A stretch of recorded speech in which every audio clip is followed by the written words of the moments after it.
Please দয়া করে এই ভিডিওটি শেয়ার করে সবার মাঝে ছড়িয়ে দিন। একবার দেখুন একটি মেয়েকে কিভাবে এরা তুলে নিয়ে যাচ্ছে, ভিডিওটি একটু দেখুন।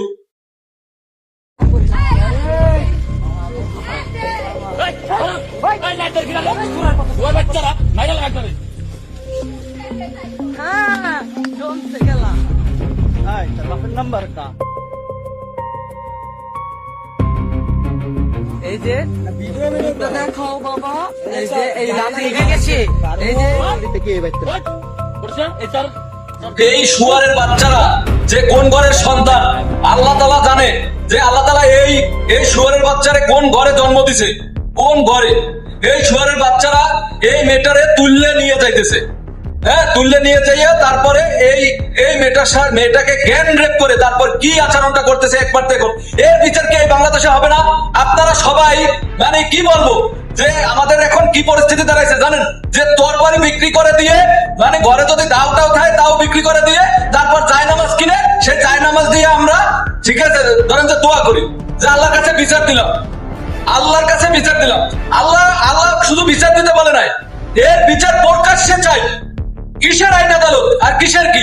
দেশের সরকার যদি মানে এগুলোর বিচার করতো আগে থেকে তাহলে এগুলো করতে পারতো না।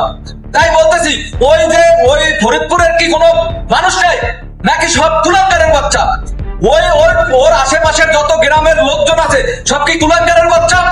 এদেরকে প্রকাশ্যে জবাই করে দেওয়া উচিত। আর এর জন্য যদি প্রকাশ্যে তারা জবাই করবে তাদের যদি কোনো বিচার করা হয় তাহলে আমরা পুরো আন্দোলনে নেমে যাব।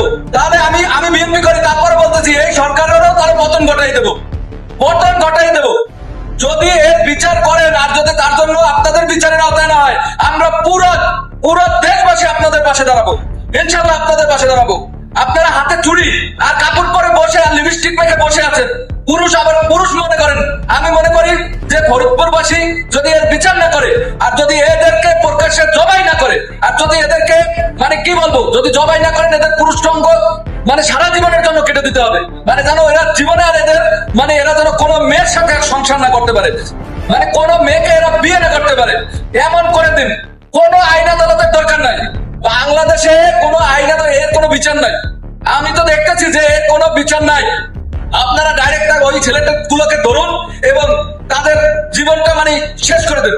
শেষ করে না দিলে এগুলোর কোনো মানে নিরাময় হবে না, শেষ করে দিন।